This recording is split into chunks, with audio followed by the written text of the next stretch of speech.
यहां ये सीखते हैं कि बाइबल बताती है साउल के बाद अजीजो योनातान जो उसका बेटा था वो राज का हकदार था, वो डिजर्व करता था। अब याद रखना, हम ये सीखते हैं कि इस दुनिया में अजीजो उनको कुछ नहीं मिलता जो डिजर्व करते हैं, मिलता उन्हीं को है जो फाइट करते हैं।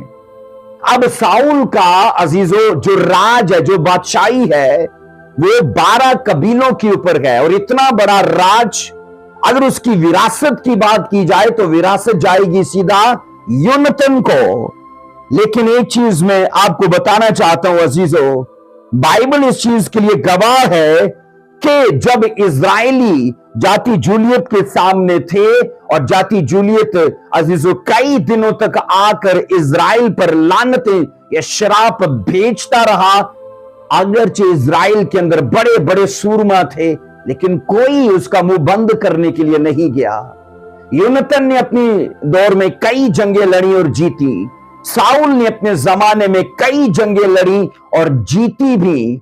लेकिन याद रखना, जाति जूलियत की शक्ल में जो अजीजो चैलेंज उनके सामने है ना, इजराइल का कोई सूरमा उस चैलेंज को नेस्तो नाबूद करने के लिए, डिस्ट्रॉय करने के लिए या फेस करने के लिए तैयार नहीं है। हुआ क्या, एक टीन एज का बाइबल कहती है लड़का वो आकर कहता है ये लानती कौन है जो खुदा की कौमों की फैजियत करता है, इंसल्ट करता है। और लिखा है वो बाइबल कहती है जाति जूलियत के मुकाबला के लिए गया, अगरचे उसने जंग के सब वो अजीजों कपड़े या औजार इस्तेमाल किए, लेकिन वो उनको पहन के या उनको इस्तेमाल करके वो अपने अंदर तसल्ली महसूस नहीं कर रहा था, कंफर्टेबल नहीं था। तभी उसने अपनी फलाकन ली और मैदान जंग में जा उतरा। और बाइबल कहती है अजीजों जाति जूलियत के माथे में उसका पत्थर जो घुसा, उससे एक ऐसा राक्षस आदमी ढेर हो गया। अब बाइबल कहती है ये माजरा अजीजों पूरी इजराइल कौम ने देखा। और ये माजरा मैं ये कह रहा हूं साउल ने भी और योनातान ने भी देखा। अब बाइबल ये कहती है योनातान उससे प्यार करने लगा, उसको चाहने लगा। अगर आप पहला सैमुएल 18वां बाब उसकी पहली आयत को पढ़ो, पहला सैमुएल 18वां बाब उसकी पहली आयत में लिखा है, जब वो साउल से बातें कर चुका तो योनातान का दिल दाऊद के दिल से ऐसा मिल गया कि योनातान उससे अपनी जान के बराबर मोहब्बत करने लगा। और 3 आयत कहती है और योनातान और दाऊद ने बाहम अहद किया क्योंकि वो उससे अपनी जान के बराबर मोहब्बत रखता था। अजीजो योनातान एक बात जानता है कि दाऊद ने जो कुछ किया है वो इजराइल का कोई भी सुरमा कर नहीं पाया, और अगर इसने किया है तो स्पेशली कोई ग्रेस इसके ऊपर है, कोई अनॉइंटिंग इसके ऊपर है, कोई हाथ इसके ऊपर है। और अजीजो साउल को भी उसके मसा की स्मेल आ चुकी थी, योनातान को भी याद रखना अजीजो उसके ऊपर जो ग्रेस था खुदा का उसे उसकी समझ आ चुकी थी। तभी तो बाइबल कहती है वो उसे अपने जान के बराबर मोहब्बत करने लगा। पर मैं यहां आपको बताना चाहता हूं योनातान एक बात जानता था कि मोहब्बत कभी लफ्जों से नहीं की जाती, मोहब्बत में कुछ बोया भी जाता है, मोहब्बत में कुछ किया भी जाता है। और कलाम गवाह है, अगर आप 4 आयत पहले सैमुएल 18 की 4 पढ़ते तो यह लिखा है तब योनातान ने वो कबा जो वो पहने हुए था उतार कर दाऊद को दी और अपनी पोशाक बल्कि अपनी तलवार और कमान और अपना कमर बंद दे दिया। अजीजो यहां आप पढ़ोगे योनातान ने अपनी 5 चीजें दाऊद के प्यार में बो दी, लफ्जों से प्यार नहीं किया। लिखा है नंबर 1 में अपनी कबा उतार कर उसे दे दी, नंबर 2 में अपनी पोशाक उतार कर उसे दे दी, नंबर 4 में अपनी तलवार जिससे उसे कभी जंगें बड़ी बड़ी लड़ी थी वो उसे दे दी, और अपनी कमान उसे दे दी, अपना कमर बंद उसे दे दिया। ये 5 की 5 चीजें लिखा है यूनतन ने दाऊद के प्यार में बो दी। चलो यहां तक तो समझ आता है जो उसने किया, पर इससे आगे जो यूनतन ने दाऊद के लिए किया है ना अजीजों, वो समझ से बिल्कुल बाहर है। और वो तब तक नहीं हो सकता जब तक आसमान से फेवर ना आए, आसमान से किसी के दिल को बदला ना जाए। आप पढ़ो मेरे साथ पहले सैमुएल उसका 23वां बाब उसकी 16वीं वर्ष में लिखा है। पहला सैमुएल 23वां बाब उसकी 16वीं वर्ष में लिखा है, उसने उससे कहा तू मत डर, क्योंकि तू मेरे बाप साउल के हाथ में नहीं पड़ेगा और तू इस्राएल का बादशाह होगा और मैं तुझसे दूसरे दर्जे पर हूंगा। ये मेरे बाप साउल को भी मालूम है। अब इसका मतलब है कि वो मसा जो सैमुएल नबी के वसीले से दाऊद को दिया गया था, या वो प्रोफेटिक वर्ड्स जो प्रॉफिट सैमुएल ने दाऊद को दिए थे कि तू इज़राइल का बादशाह बनेगा, इन सब बातों से साउल भी अजीजों वाकिफ था। और इसी बात के करके वो दाऊद को मारना चाहता है, दाऊद को सफाई हस्ती से मिटा डालना चाहता है। आप अंदाजा करो कि साउल एक छोटे लड़के के लिए अजीजों अपनी आर्मी को साथ लेके बियाबानों में, जंगलों में, जहां उसे कभी भनक लगती है या जहां उसे मुखबरी होती है, वो छापे मारता है कि वो दाऊद को पकड़े, उसे कत्ल कर डाले, ताकि वो उस राज को जिसको साउल चला रहा है उसका वो कहीं हकदार ना हो जाए। लेकिन आप पढ़ोगे कि हमेशा यूनतन, बाइबल कहती है, दाऊद का एक जबरदस्त हेल्पर साबित हुआ। दरबार में जो कुछ तय पाया जाता था मशीरों वजीरों के दरमियान साउल की मौजूदगी में, तो बाइबल कहती है अब दरबार की सारी खबरें यूनतन को हासिल होती थी। तो यूनतन, बाइबल कहती है, दाऊद को पहले से आगाह कर देता था, उस रास्ते से मत जाना, उस जंगल में मत रहना, उस बियाबान में मत ठहरना, क्योंकि मेरा बाप विद आर्मी तुझ पर अटैक करने को है। और इन सारी बातों की दाऊद को पहले से जानकारी दी जाती थी। मैं हैरान होता हूं कि जिस घर से दाऊद की मुखालफत या उसका विरोध चल रहा है, उसी घर से खुदा ने उसके लिए एक मददगार खड़ा कर दिया है। और अजीजों, यहां ये तभी मुमकिन है कि जब दाऊद की तरह लोगों का खुदा के साथ मेल मिलाप हो, तो खुदा के लिए मुश्किल नहीं है दुश्मनों के बीच में से किसी को मददगार के तौर पर खड़ा करना। वो तो कुछ भी कर सकता है, पर यहां कंडीशन जो दिखती है ना, वो ये दिखती है कि दाऊद अपने बचपन से खुदा के साथ डीप रिलेशनशिप में था, वो गहरे और मजबूत मेल मिलाप और रिश्ते में था। इस वजह से अजीजों, खुदा ने उसे मदद जारी करने में देर नहीं की। 22 ज़बूर में कहा खुदावन मेरी मदद करने को जल्दी कर।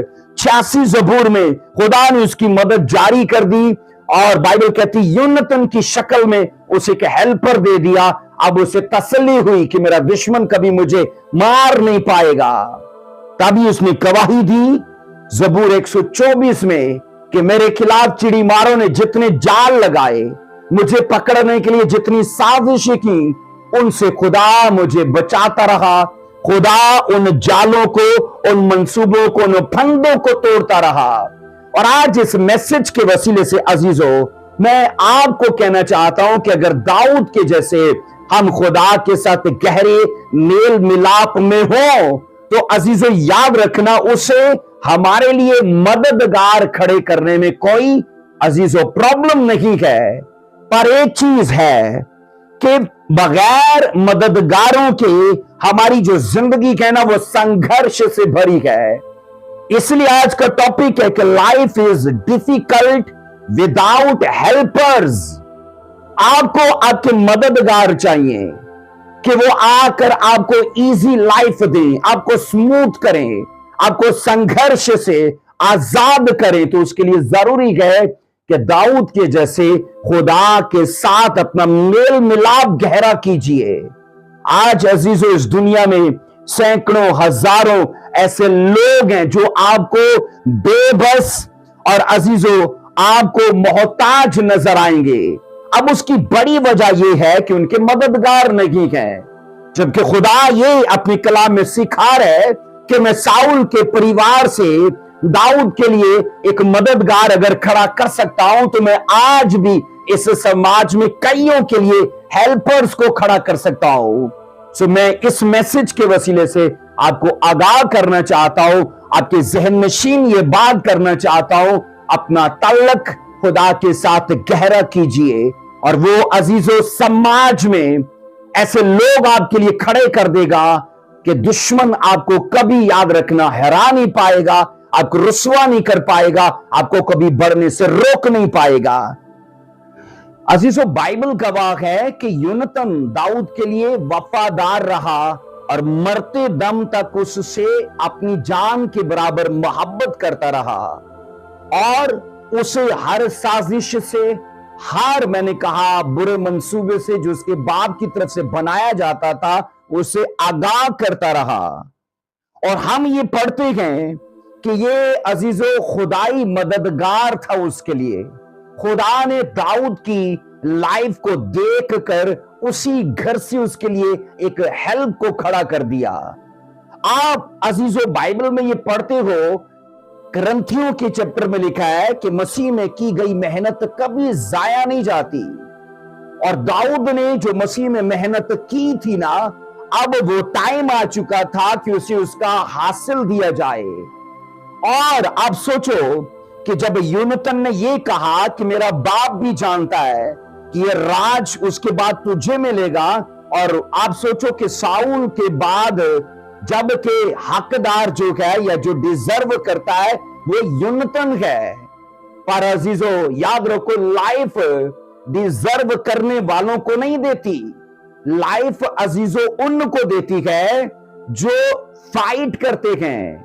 अब बाइबल ये कहती है अगर दाऊद को उसकी जिंदगी में कामयाबी हासिल हुई तो इसलिए नहीं कि वो डिजर्व करता था, उसे इसलिए हासिल हुई क्योंकि वो मसीह में फाइट कर रहा था, वो मसीह में मेहनत कर रहा था।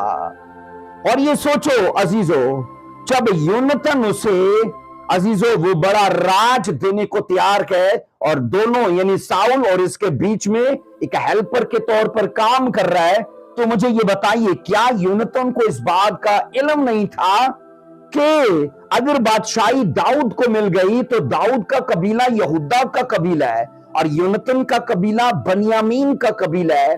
तो मुझे बताइए क्या उसको ये इस बात की खबर नहीं थी कि एक कबीले से बादशाही ट्रांसफर होकर दूसरे में जाएगी और फिर सदा उसी में रहेगी।